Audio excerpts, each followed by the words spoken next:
టీవీలో ఇంట్లో చూస్తుంటే ఓటీటీలో కొన్ని సినిమాలు ఏదో వెబ్ సిరీస్ సీరియల్స్ చూసినట్టుగానే అనిపిస్తుందండి.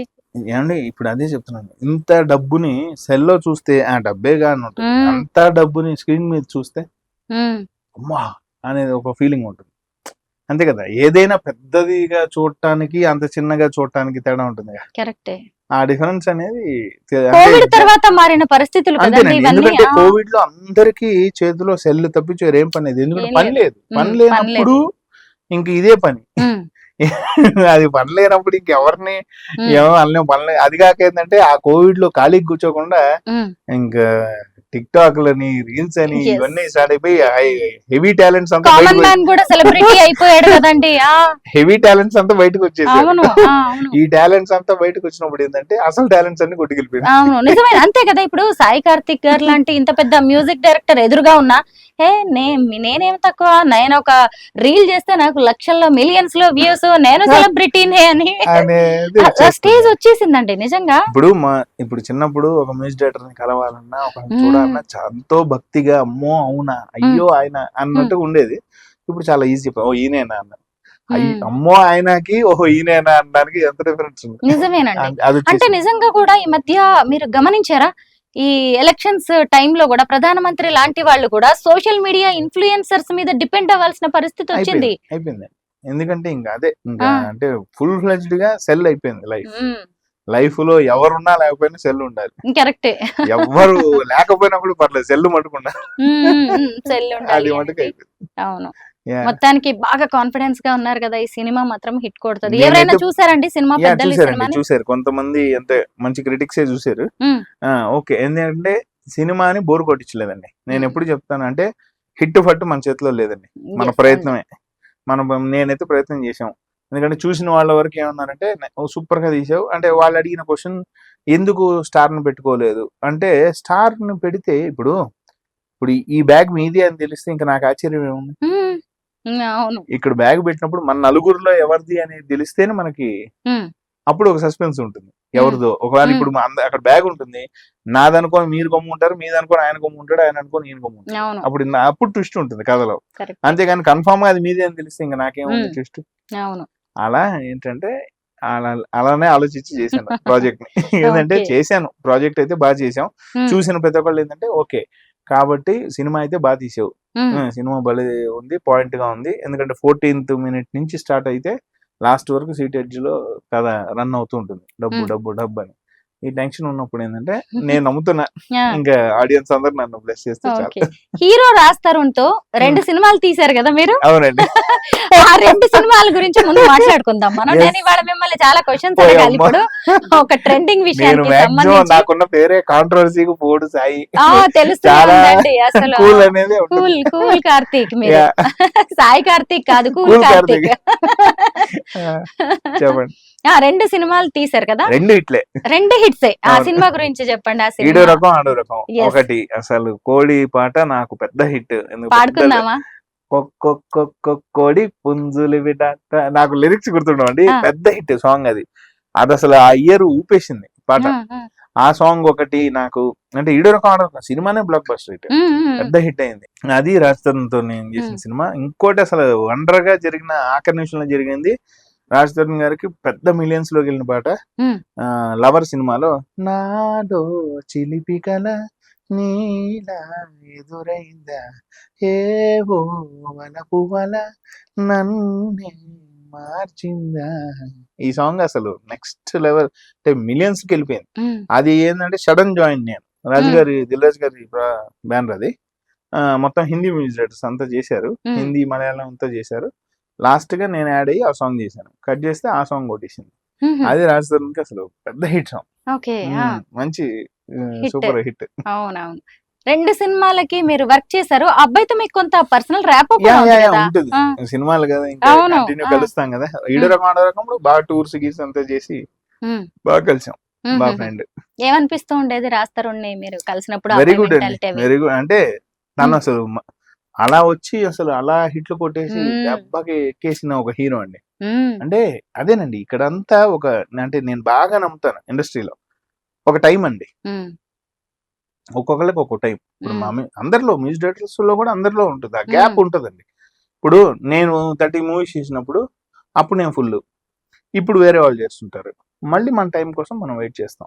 నేనైతే ఎప్పుడు ఏంటంటే ఇండస్ట్రీలోనే ఉండాలి, వెయిట్ చేస్తూ ఉండాలి. ఇక్కడ వెయిటింగ్ పీరియడ్ ఎక్కువ ఉంటుంది, ఈ వెయిట్ చేసిన వాడికి అవకాశం వస్తుంది. అంతే, ఇది ఖచ్చితంగా వెయిట్ చేయాలి. ఎటువంటి వాళ్ళకైనా గ్యాప్ వస్తుంది, గ్యాప్ వస్తుంది. అది అంటే ఆ సినిమాలో లాగా ఏనా గ్యాప్ ఇచ్చావంటే ఇవ్వలేదు వచ్చింది అన్నట్టు గ్యాప్ వస్తుందంట. ఎందుకంటే అది కామన్ అండి, ఆ గ్యాప్ ఉంటూనే ఉంటుంది. ఇప్పుడు మణిగారు వాళ్ళు ఒక టైంలో ఎరగదీసేసారు, మళ్ళీ కొద్ది గ్యాప్, మళ్ళీ ఇప్పుడు స్టార్ట్ అయ్యారు, మళ్ళీ సేమ్ దేవి గారి కట్టినాయి, కిరవాణి గారి కట్టినాయి, కిరవాణి గారికి మళ్ళీ రాజమౌళి గారు వచ్చాక వెళ్ళిపోయింది ఆస్కార్. మా అందరికి ఒక వే వేసారు. అందుకని మన తెలుగు మ్యూజిక్ డైరెక్టర్ కూడా ఆస్కార్ తీసుకోవచ్చు అని, గొప్ప విషయం అది.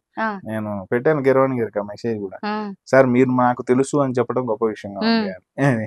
ఎందుకంటే అది గ్రేట్ కదా, ఎందుకంటే ఆయన మనకి తెలుసు, మనకు తెలిసిన స్టేజ్ ఎక్కాడు అనేది. అంటే మెసేజ్ పెడితే నాకు అక్కడ నుంచి ఆయన మెసేజ్ పెట్టారు, థ్యాంక్ యూ అని. అది గొప్ప విషయం. ఎందుకంటే నేను అదే పెట్టాను, సార్ మీరు నాకు తెలుసు అని చెప్పుకోవడం చాలా గొప్ప విషయం, గ్రేట్ అండి. ఎందుకంటే ఆస్కార్ అనేది చిన్న విషయం కాదు.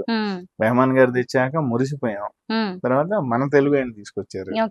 అట్లా ఏంటంటే అట్లాంటి ఆయనకు కూడా ఎంతో గ్యాప్ తర్వాత మళ్ళీ రాజమౌళి గారు వచ్చి అలా ఇండస్ట్రీలో అదే నన్ను అడిగారు, ఏమి నువ్వు అంత కంటిన్యూగా కొట్టి మళ్ళీ ఏమి మధ్యలో ఒక 3 ఏళ్ళు గ్యాప్ తీసుకున్నా అంటే, 3 ఏళ్ళు సినిమాలో గ్యాప్ వచ్చినప్పుడు నేను సినిమా తీశాను, నేనేం గ్యాప్ తీసుకోలేదు. అంటే అక్కడ గ్యాప్ వచ్చింది, ఓకే మనకు తెలిసిన సినిమానే, వేరే తెలియదు కాబట్టి ఈ లోపు ఇంకో పని చేద్దామని సినిమా తీశాను, ఈ లోపు సినిమా ప్రొడక్షన్ స్టార్ట్ చేశాను. ఆడో రకం ఈడో రకం. అలాగే లవర్ సినిమాలు చేస్తున్నప్పుడు మీరు రాస్తారంతో ట్రావెల్ చేశారు, అబ్బాయి మనస్తత్వాన్ని కూడా చాలా దగ్గరగా చూసారు. Very calm going and very అంటే వర్క్ సిన్సియర్. వర్క్ అంటే అంతే కదండి, ఇప్పుడు కంటిన్యూ బిజీలో ఉన్నప్పుడు, హిట్ లో ఉన్నప్పుడు వేరే ఏం కనపడదండి. ఇప్పుడు మీరు వచ్చి మాట్లాడుతున్నా ఓ ఓకే ఓకే ఓకే అండి అంటూనే ఉంటారు, కానీ వీళ్ళు ఒక ట్రాన్స్ లో ఉంటారు. ఎందుకంటే వర్క్ హెవీ ఉన్నప్పుడు కంటిన్యూ హిట్స్ కదండి. ఒక అంటే అలా వచ్చిన ఇద్దరు హీరోలు, ఒక అతను ఉదయ్ కిరణ్, నెక్స్ట్ రాజ్ తరుణ్, ఇద్దరు. ఎందుకంటే వచ్చి సడన్ గా వచ్చి కుర్రోళ్ళు బ్లాక్ బస్టర్లు కొట్టేశారు. అంటే ఇక్కడ ఇండస్ట్రీలో ఒక హిట్ రావడం అనేది అసలు ఎంతో ఉండాలండి, అది ఎంతో కష్టం ఉండాలి, ఎంతో మాక్సిమం అదృష్టం ఉండాలి. చేశాడు ఈ అబ్బాయికి, రెండు కలిసి కష్టపడ్డాడు, కలిసి వచ్చింది.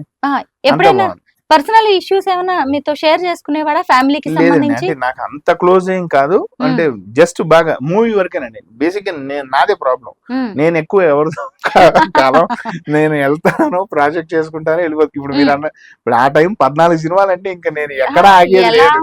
ఒకటే రోజు నావి 2 ఆడియోలు జరిగి అంత బిజీ. అక్కడ ఒక చోట శిల్పకళ అంటే ఇంకో చోట అయ్యత్తులో, ఇంకో చోట ఇట్లా చక్రాలు కట్టడం, అక్కడ ఒక గంట ఇక్కడ ఒక గంట. ఎగ్జాక్ట్లీ మీ కెరీర్ టైం లో అలా పీక్స్ లో ఉన్నప్పుడు మన రాజ్ తరుణ్ కెరీర్ కూడా అలాగే ఉంది కదా ఆ టైం లో. అబ్బాయి కూడా ఫుల్ బిజీగా ఉన్నాడు. ఈ మధ్య చూస్తేనేమో పాపం కాంట్రవర్సీతో చాలా బిజీగా ఉన్నాడు, పర్సనల్ లైఫ్ చాలా డిస్టర్బ్ అయింది. మీరు చూసారు కదా లావణ్య ఇన్సిడెంట్, మీకు ఏమనిపిస్తుంది ఇవన్నీ చూస్తుంటే? అంటే అది మనం ఏం చెప్పాలో కూడా తెలియదండి. ఎందుకంటే మనకు తెలిసిన ఫ్రెండ్, అయ్యో ఏంటి ఇట్లా అయిపోయింది తనకి లైఫ్, పాపం అంటే మంచి కష్టపడి వాళ్ళు ఎంతో కష్టంగా వచ్చారు. ఇప్పుడు నాకులాగే షార్ట్ ఫిల్మ్స్ మేము అందరం అంతే, ఇప్పుడు నాకులాగే కష్టపడుతూనే ఇప్పుడు మేము అందరం సూట్కేస్ వేసుకొని వచ్చిన వాళ్ళమే కదా ఊరు నుంచి. ఇప్పుడు తను సొంతగా వచ్చినాడే, నేను సొంతగా వచ్చినాను. అలాంటి వాళ్ళకి అలా జరుగుతున్నప్పుడు ఏంటంటే ఒక ఫీల్ అవుతాం అంతే. ఏంట్రా అంటే నేను అది కూడా ఒక టైం అంటానండి. ఇక్కడ టైం బాగాలేనప్పుడు మనం ఏం చేసినా అది మనకి నాన్సింగ్ కొడుతుంటుంది. టైం బాగుంటే అన్ని సెట్ అయిపోతాయి. మన టైం బాగుందన్నప్పుడు మనం భయంకరమైన ఒక తప్పు చేసినా కూడా అది పెచ్చలైట్ మనోడే కదా అన్నట్టుగా ఉంటుంది. ఆ టైం అంతేనండి. మళ్ళీ టైం వస్తే రాజ్ తరుణ్ మంచి పెద్ద హిట్లు కొట్టాలి, ఎందుకంటే very good artist. First of all hero అనే పదం కన్నా నేను ఎక్కువ వాడతాను గుడ్ ఆర్టిస్ట్ అని వాడతాను. అలా గుడ్ ఆర్టిస్ట్ గా నా అసలు రామ్ చరణ్ గారు కానీ, అసలు ఇంక ఎన్టీఆర్ గారు చెప్పబడలేదు. గుడ్ ఆర్టిస్టులు వీళ్ళంతా, అంటే వాళ్ళు యాక్టింగ్ చేయగలరు. అయితే సినిమాలని ఎలా సరిగ్గా సెలెక్ట్ చేసుకోలేకపోయాడు, ఇన్ని ఫ్లాప్ల మీద ఫ్లాప్లు పడుతున్నాయి. అలాగే పర్సనల్ లైఫ్ ను కూడా తను సరిగ్గా డిజైన్ చేసుకోలేకపోయాడంటారా? పర్సనల్ లైఫ్ అనేది ఎప్పుడు మీరు అన్న పదంలోనే ఉంది పర్సనల్ అది. ఎందుకంటే అది ఎప్పుడు మనం చెప్పలేమండి. అంటే ఓపెన్ గా ఎంటర్టైన్ గా చెప్తే దీన్ని ఎటువంటి మగవాడికైనా భార్యతో కష్టమే. ఎందుకంటే భార్య దగ్గర అంటే కాదండి, అబ్బో కాదండి, భార్య అనే ఒక పాయింట్ కు వచ్చేటప్పటికి ఎటువంటి మగవాడైనా కూడా సైలెంట్ గా ఉండాల్సిందే. ఎందుకంటే అది భార్య అంతే, ఇంకా భార్యని కమిట్ అవ్వకపోవాలి, ఎటువంటి వాళ్ళైనా అక్కడ వంగాల్సిందేనండి. అంటే అతను మ్యారీడ్ అని మీకు తెలుసా అండి? అది తెలీదండి అసలు. అంటే ఈ విషయంలో మీరు నన్ను ఎక్కువ అదే అండి, రాస్తున్నారు కానీ ఎందుకంటే ఈ విషయంలో నేను మాక్సిమం, ఎందుకంటే ఇందాకే చెప్పాను అవును కూల్ కార్తీక్ అన్నారు కదా, కరెక్టే. ఎందుకంటే మాక్సిమం దూరం. అంటే ఇంకొక విషయం ఏంటంటే నాకు ఎలా ఉంటుందంటే, నా స్టూడియోలో నేను వర్క్ చేసిన ఇప్పుడు ఇక్కడే ఉంది, ఇప్పుడు మన ఇద్దరం కూర్చొని ఇంటర్వ్యూ చేస్తున్నాం, బయట తుఫాన్ వచ్చినా మనకి తెలియదు. తెలియదు. ఇప్పుడు నేను ఇన్ని సినిమాలు చేస్తున్నప్పుడు నేను మాక్సిమం లోపలే ఉంటాను. నేను విపరీతమైన ఫ్యామిలీ మ్యాన్ అండి. అంటే నేను ఎక్కువ బయటికి వెళ్ళను, పబ్బింగ్లు నాకేం తెలియదు. అంటే నాకున్న బ్యాడ్ నేమ్ కూడా అది. నాకు పిఆర్ తక్కువ, నేను ఎక్కువ కలవలేను. అంటే ఇంకోటి ఏంటంటే, ఇప్పుడు ఒక పార్టీకి వెళ్తాం, ఆ పార్టీలో నేను డ్రింక్ చేయకపోతే వాళ్ళకి ఇబ్బంది. ఇంతమందిలో పోయినప్పుడు ఒక చోట కూర్చొని ఒకరి మటు కూర్చుంటే బాగుండదు, కాబట్టి నేనే దూరంగా ఉంటాను. ఇలాంటప్పుడు నన్ను మాక్సిమం అవాయిడ్ చేస్తారు. కాబట్టి నేను లక్కీగా ఇక్కడ నుంచి స్టూడియో వేస్తే ఇల్లు, ఇంట్లో వాళ్ళని తీసుకుని మటుకు బయట తిరుగుతుంటారు. ఎక్కడెక్కడ తిరుగుతుంటే జూబ్లీ అంతా సాయి తిరుగుతుంటాడు కానీ ఇల్లు స్టూడియో తప్పించి వేరేది తెలియదు.